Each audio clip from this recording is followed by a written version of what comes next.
And I'm not interested in fans. You love me inside my magic, and I just want you to see you already had it. It is the telling when someone asks. It's the way he holds the glass, licks the surface, examines without touching. It's the way our energy takes over rooms.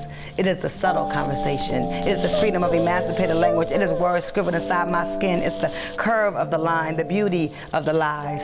Stories passed down through generations of pain and pride, ocean and tide. Water remembers, water returns. African mermaids blending with dark sand. It is the danger of the dance, the upright bass of the heart, the dice roll drum, the symbol tease, the last laugh, the addiction to this moment. Where else do I put it? Don't know where to put it. Place it, bury it deep in my chest, back of my throat. Where should I hide it? On this stage? Should I give it to you? Here is my honesty, my work undressed, legs stretched across piano, traded like cattle, raped like animal, left for dead, sucked dry for inspiration, in love with the idea of living long enough to simply write about it, push it out my body and watch my son slowly grow into it. You said you wanted a poem, what you gonna do with it?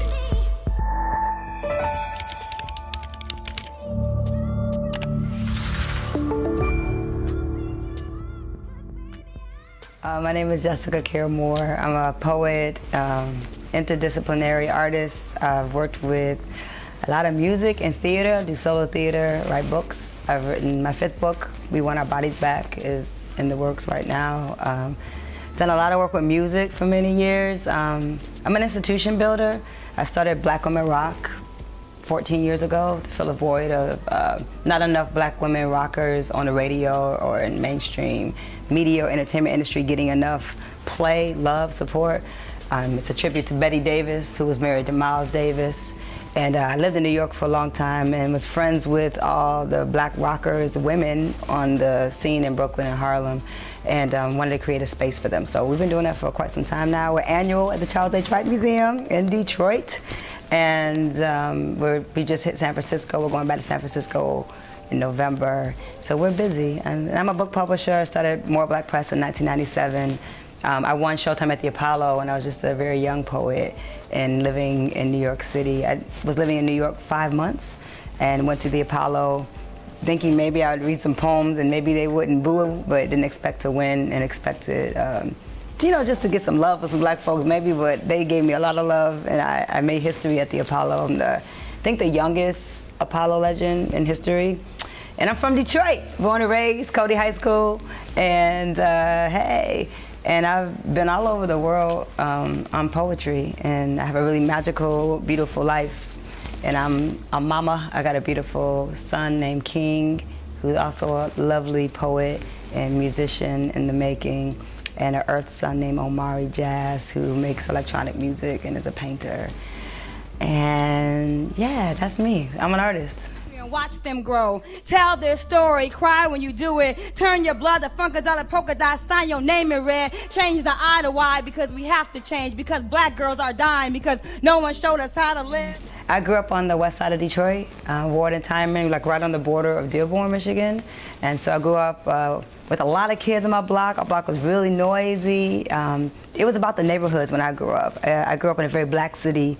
Coleman A. Young was the king, and Black people owning homes and cars. I grew up in Cadillacs. My daddy had Cadillac cars. I grew up in green Cadillacs and gold Eldorados and white Cadillacs with white leather, you know, interior. And I'm people from Alabama. So my daddy's from Alabama. My mother's from Canada. So they met when she was very young, and grew up with my brothers and sisters on the west side. So had a great childhood. It was great. Being from Detroit is very special. I think there's a lot of people, you know, I moved to Brooklyn and Harlem and was able to really do my thing well in New York City, but it was because I was from Detroit. I think when you're from other places, it's just different. So you can move to Detroit, but being from here, you take that everywhere. And so yeah, I had a great childhood. I was a tomboy. I played a lot of baseball. I have 5 older brothers. I grew up with 2 of them in my house, and I played every sport imaginable. And I knew how to climb fences, and I know how to break windows and be bad. and I played softball, basketball, ran cross country. I was an athlete and a nerd all at once. And went to private Catholic schools from 1st to 8th grade, and then went to Cody High School for high school. And really, Cody was amazing for me. I needed Cody to open me up. I was real quiet at those predominantly white Catholic institutions. And then I got to Cody, I just became myself and found my voice there. Did in the theater department at Cody. My drama teacher was Susan Story, and she really changed my life. She brought For Color Girls into the Black Box Theater that doesn't exist at Cody anymore. And and changed my life. I read For Color Girls. We did the play, and I heard that writing of Itazaki Shange, who I was just with last week in Miami. So people that I read about in high school are now my friends. And so but I had a good childhood. I love that I'm raising my son here. You know, it's not the same Detroit, but I give him the best of Detroit, and I show him the real thing and the goodness of our city. So. Check the box next to Queen, mother of all nations, staying black like the Haitians. Did we forget about the Moors? Let's give Egyptians and Ecuadorians their own boxing. White folks who let their thin hair lock. It's no surprise, too many people of color on the rise, not afraid of the sunshine or shades of gray. We're still the majority. Your tactics are boring me, but my people, we still be soaring. See, I was a curious child, so I wanted to write. Even when I was like 9 or 10, I was working on a novel. I haven't even finished one novel yet, but I'm still working on it. But I was curious, and I don't find that in young people now. The curiosity is missing. But I was very curious, and I wanted to know the answers to everything. And so I studied journalism because I thought I would be a journalist. You know, because I was interested in what was happening in the world, and I wanted to write about people, and so. But everybody inspired. Like now, my inspiration is my community, my people. There's a lot happening on the planet. You know, young girls matter to me. Voices of girls and women matter to me. I had to become a woman and become a mother. I've been a wife. You know, so I've had all these different hats that I've worn throughout the years. I got a lot of kids that I did not make, that I take care of, and I mentor. And so I'm inspired. I'm inspired just when the sun comes up, you know, like that's inspirational. It's a beautiful day. I feel good and I can write. But my work is pretty heavy. I crack a lot of jokes, but my work is about some of the things that happen to oppressed people in the world, but right here in Detroit or places like Brooklyn and Chicago and California. You know, I'm an activist. I was on the ground in Ferguson for many, many days. Couldn't watch it on television, had to go. I went with my friend, who's also my label mate, Talib Kweli, amazing MC out of Brooklyn, one of my best friends, and we went to Ferguson to be a part of that conversation and make sure that people knew that artists were listening and that they had support.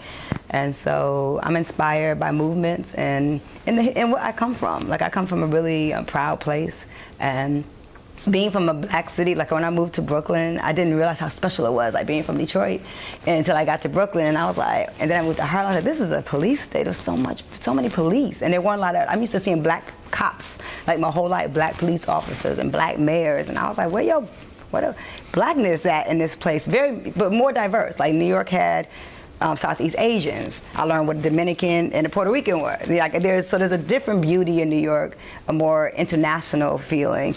But also Detroit had this nationhood that I enjoy, and I still enjoy. So, but I'm inspired by little silly things. Just someone says something really beautiful can inspire a whole poem. And just our people surviving. Great atrocities, like the things we've gone through, like we're the people that made it. And so I'm inspired by us when I see young women and men thriving despite their circumstances. Because I didn't come from like rich folks. My mother and father were just working class people. And you know, we couldn't afford like special camps in the summer. Like the things that my son gets, that I never had any of those things. So I'm just real grateful, you know. I'm grateful to be here, and I'm grateful to be able to have this gift that I have, to be able to share it and make art mean something to people. Like people say, oh, your poems changed my life, and that poem made me cry, and people say things like that. That's how I feel about writers like Sonia Sanchez and Amiri Baraka and The Last Poets and Gil Sky Heron. So to hear people say it about my work is such a blessing. So yeah, I'm inspired by that. It keeps me going, I guess. Like I'm doing something relevant. I'm on my path, I guess.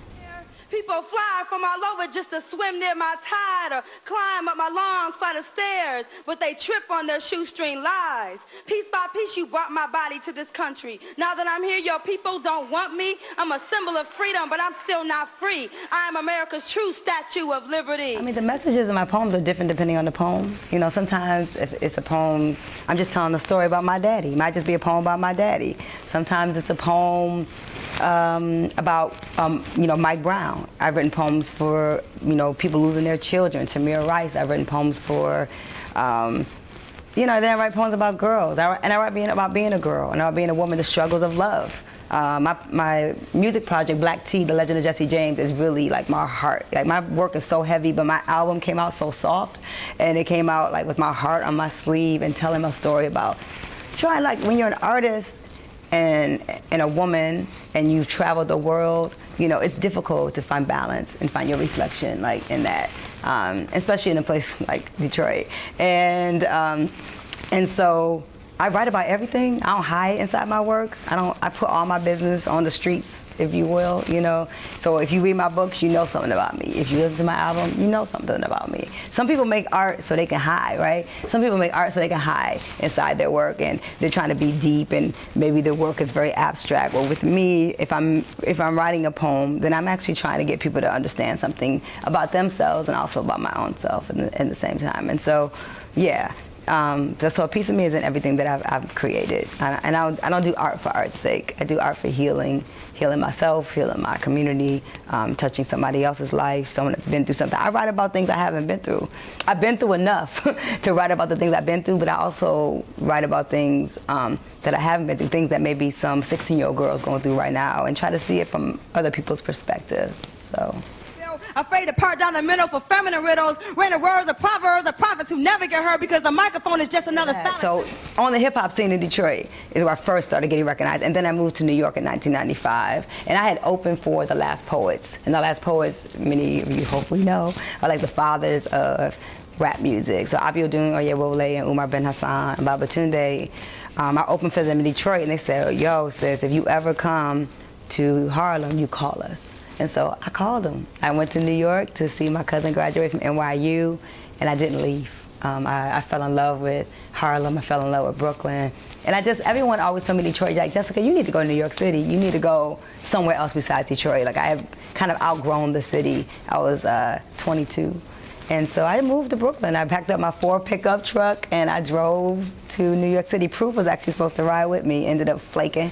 And my girl Charlotte drove me to New York. I moved to Brooklyn by myself. With my last check, I was working as a news writer in I was up for a weekend producer job at Channel 50. It's a news show that doesn't exist anymore, but I used to write the newscast. And got a job really early in news. The newscast was so easy for me to write. I'd get done with the newscast at 10 o'clock news. I was done writing it by 3 o'clock, and I was just writing poems. So I moved to New York City, and my life changed really, really fast there within 5 months. And The Last Poets took me on the road before I even won the Apollo. But I was living in New York for 5 months, and Showtime at the Apollo was crazy for me because I watched the Apollo growing up and knew who Steve Harvey was. Used to watch everybody do that. But when I was in Brooklyn at the Brooklyn Moon Cafe, my friend to this day, Maurice Dwyer, who's a producer in LA now, came up to me and said, yo, your poems, you need to take that to the Apollo. And I was like, I'm from Detroit. I read a poem in front of black people on top of a roof or wherever, at barbecue spot. I don't care. I was reading poems in Detroit at hair shows. Like, I didn't care. If it was a microphone with some black people, I read poems. And so I wasn't scared to read at the Apollo. I didn't expect to win the Apollo, but I did it. I had been living there 5 months. I was literally still trying to learn the trains, how to get around by myself, and I won for 5 weeks, and it was crazy, and it changed my life.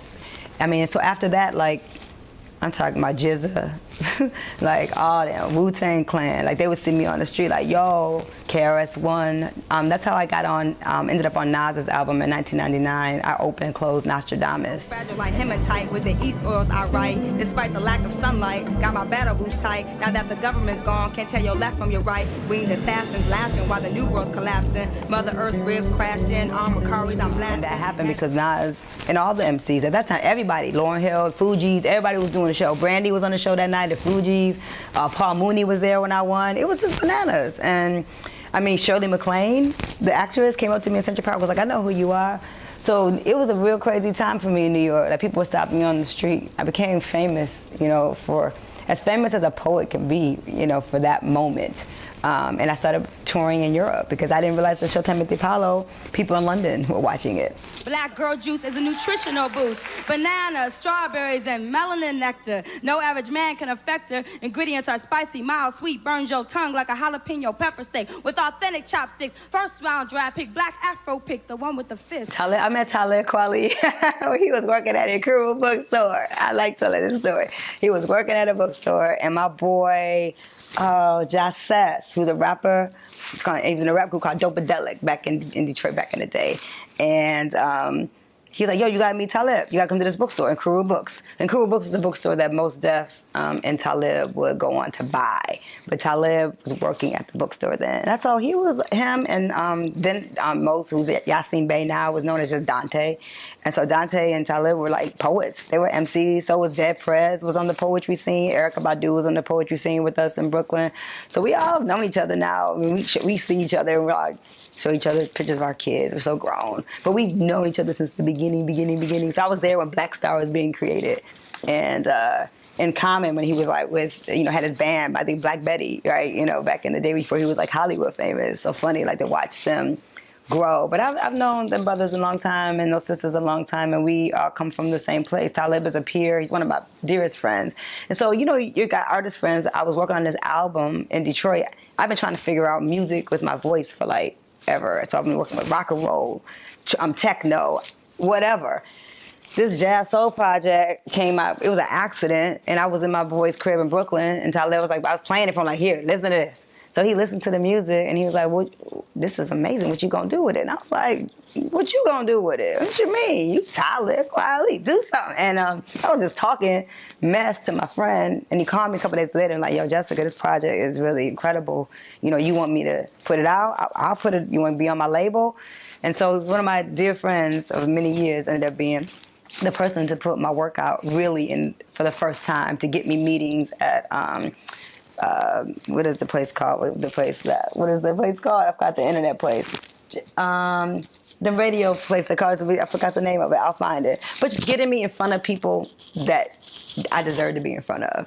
And that's what you learn in this industry. It's just about somebody opening a door.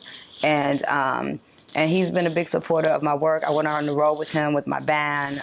We learned a lot about each other. He learned that I make a lot more money than he realized. So, it was a pay cut for me to go on the road with Talib because it's Talib's show and I'm opening with my band. And so I wasn't doing it for the money. I was doing it just to say, hey, get in front of his audience, watch me destroy your life right now with like a trumpet. And because people don't hear poetry and they don't expect to see a drum, a trumpet player, 2 background singers, upright bass, saxophone, all this music. And so for me, it had to be all this music. And so he's one of my best friends. And I love him dearly. And so is Dante. Like I came up with those guys. So Black Star, they working on a new album. It's coming 2018. Yeah. Identity branded to their bodies, force them to pin a star to their clothes, convert the masses, design the logo, create a real revolution when no one's looking, so they will never see us coming. I actually read on the internet somewhere that you were published. One of your poems was published in a museum. Yeah, so I'm in the Smithsonian Museum of African American History. I'm very, very honored to be in there. The first person that called me, because I knew I was gonna be in the museum, but they said they were doing like a video. So I'm thinking I might be like on a little television screen, multimedia thing. And Dave Chappelle, who's a good friend of mine, called me. He's like, yo, I told you were gonna be famous. And I was like, what are you talking about? Because I hadn't seen it yet. And I started getting the pictures. And I'm on this humongous video montage on the 4th floor that starts with President Obama doing a mic drop, and it does this big thing. And then my poem comes up and my text is really big. And it's absolutely crazy. And then around the corner, it's me and Yasin Bey and Saul Williams. Like, we're like friends forever. And it's, we're all next to each other with a bio. And so it's amazing that I'm in the Smithsonian. So I've been 3 times now. I went with Talib once, so we got to go on tours together. And him and Most were doing a Black Star show at Kennedy Center, so we're all there together. It was pretty dope. America's a multicultural Indian giver, Indian killer. Still gonna call you a multicultural nigga. So I figure, leave people of color without a name. Keep your shame, shock therapy. Being multicultural won't make you free. Realize when blonde hair and green eyes burst through the same canal, grew inside the same womb of Africa's mother earth, sucked on the same black breast. Manifest a category for that. A black leopard with white spots ain't a new breed of cat. A wild animal hard to tame. Africans in America, scrub off the shame.